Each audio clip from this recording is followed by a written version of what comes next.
श्री कृष्णाय नमः। श्री गोपी जन वल्लभाय नमः। महाप्रभु जी की 84वीं बैठक चरित्र 36वीं बैठक। नासिक परशुरामपुरिया मार्ग पूसा पंचवटी नासिक। श्री आचार्य जी महाप्रभु की बैठक नासिक के तपोवन में पंचवटी में है। वहाँ श्री आचार्य जी ने दामोदर दास से आज्ञा की कि यहाँ श्री रामचंद्र जी ने तपस्या की है तथा श्री सीता जी का हरण यहीं से हुआ है, इसलिए यहाँ श्री भागवत सप्ताह करेंगे। इस गांव में मायावादी बहुत हैं, इसलिए मायावत का खंडन करके भक्ति मार्ग की स्थापना करेंगे। ऐसे कहकर आप वहाँ कुछ दिन विराजे। जब सब पंडितों ने सुना कि यहाँ तपोवन में श्री वल्लभाचार्य जी पधारे हैं, उनने दक्षिण तथा काशी में माया मत का खंडन करके भक्ति मार्ग का स्थापन किया है, तब विष्णु संप्रदाय को अंगीकार किया है। सुनते हैं कि आपका प्रादुर्भाव अग्निकुंड से हुआ है, इस कारण अग्नि से अधिक तेज आप में है। चलो चलकर दर्शन तो करें, बिना दर्शन पर चर्चा कैसे होगी। तब उन पंडितों में एक पंडित ने कहा, अपने में से 4 पंडित एक मत करके चलेंगे, तब मायावाद का स्थापन होगा और भक्ति मार्ग असत्य होगा। कदाचित मायावाद का खंडन हुआ और भक्ति मार्ग की स्थापना हुई, क्योंकि वे बड़े बड़े देशों में दिग्विजय करके पधारे हैं। यह कार्य साक्षात ईश्वर बिना नहीं हो सकता है। ईश्वर के आगे पराजय की कुछ चिंता नहीं है, इसलिए तुम डरो मत। यह सुनकर वे मायावादी श्री आचार्य जी के पास आए। श्री आचार्य जी उस समय सप्ताह कर चुके थे। तब वे नासिक के पंडित आए। श्री आचार्य जी ने उनका सत्कार करके बैठाए। उन पंडितों ने कहा कि महाराज, हमारा भाग्य धन्य है कि आपके दर्शन हमको हुए। इसके बाद आपकी उनसे चर्चा हुई। 4 घड़ी में श्री आचार्य जी ने उन सब पंडितों को निरुत्तर कर दिए। तब सभी पंडितों ने आपस में कहा, ये तो वेद शास्त्रों का निरूपण करते हैं, ये तो ईश्वर हैं। इसलिए उनने प्रार्थना की कि हम धन्य हैं जो ईश्वर के दर्शन हमको हुए हैं। अब आप कृपा करके हमको शरण लें। श्री आचार्य जी ने कहा, तुम रुद्राक्ष उतार कर श्री गंगा जी में स्नान करके आओ, क्योंकि हमारे संप्रदाय में तुलसी माला धारण की आवश्यकता है। तब सभी ने रुद्राक्ष उतार कर स्नान किया। श्री आचार्य जी ने सबको नाम सुनाए, तुलसी की माला पहनाई। इस प्रकार मायावाद का खंडन कर भक्ति मार्ग की स्थापना की।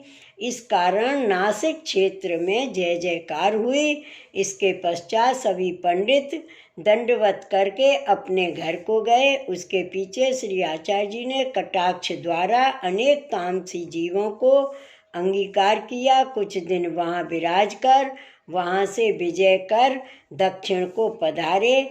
यह चरित्र श्री आचार्य जी महाप्रभु ने नासिक पंचवटी की बैठक में प्रकट किया।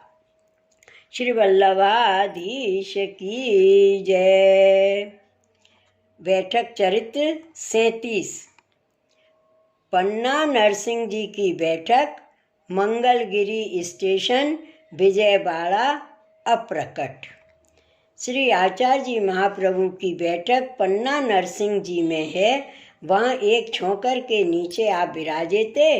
वहाँ श्री आचार्य जी के पास श्री नरसिंह जी पधारे। उस समय आपने खड़े होकर नमस्कार किया और कहा, नरसिंहाय नमः, और आपसे प्रार्थना की कि आप परिश्रम करके यहाँ क्यों पधारे। मैं तो आपके दर्शन के लिए ही आया हूँ। मैं अभी मंदिर में आता ही था, तब श्री नरसिंह जी ने कहा कि मित्र का यही धर्म है, जो मित्र पधारे पाछे धैर्य कैसे रह सकता है। आप तो हमारे सर्वस्व हो। आपका प्राकट्य तो देवी जीवों के उद्धारार्थ एवं सकल तीर्थों के सनाथ करणार्थ हुआ है।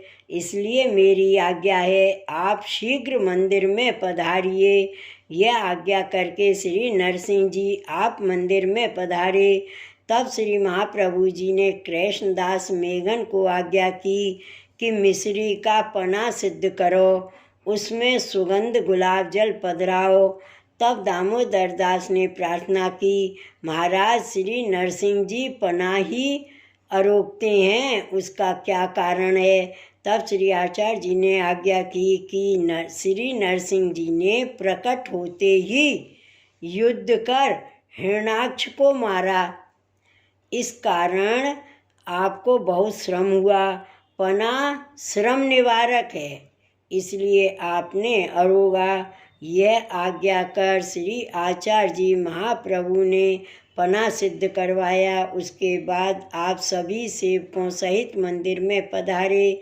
उस समय वहाँ एक पंडा श्री नरसिंह जी का कृपा पात्र था। उसको श्री नरसिंह जी ने आज्ञा की कि श्री आचार्य जी पधारे हैं, वे साक्षात पूर्ण पुरुषोत्तम का अवतार हैं, इसलिए भक्ति रीति से उनको मंदिर में पधरा कर लाओ। तब उस पंडा ने जाकर साष्टांग दंडवत कर और विनय की कि आप मंदिर में पधारो। श्री आचार्य जी मंदिर में पधारे, श्री नरसिंह जी के दर्शन किए, पना आरोगाया। श्री नरसिंह जी ने आधा पना अरोगा और आधा रहने दिया। श्री आचार्य जी ने प्रार्थना की कि मित्रता की अधिकता क्या? श्री नरसिंह जी ने और अरोगा, पीछे थोड़ा सा रह गया, वह आपको दिया। इसके पश्चात श्री आचार्य जी महाप्रभु श्री नरसिंह जी की आज्ञा लेकर अपनी बैठक में पधारे। वहाँ आपने सप्ताह की। श्री नरसिंह जी सुनने को पधारे। श्री आचार्य जी ने कहा, आप परिश्रम कर क्यों पधारे? तब श्री नरसिंह जी ने कहा कि आपके मुख से कथा सुनने की बहुत अभिलाषा थी, इसलिए अब समय आया है। यह वचन सुनकर श्री आचार्य जी बहुत प्रसन्न हुए। आपने कृष्णदास मेघन को आज्ञा दी कि एक पट्टा पास बिछा दो। तब कृष्णदास ने एक पट्टा बिछा दिया, उस पर श्री नरसिंह जी विराजे। जब एक सप्ताह हुई, वहाँ तक श्री नरसिंह जी नित्य पधारते।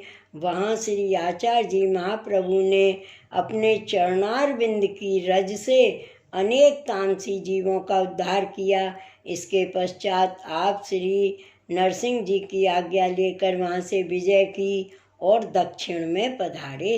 यह चरित्र श्री आचार्य जी महाप्रभु ने श्री पन्ना नरसिंह जी की बैठक में प्रकट किया। श्री वल्लभाधीश की जय। श्री गोकुलनाथ की जय। जय जय श्री गोकुलेश, जय जय श्री गोकुलेश।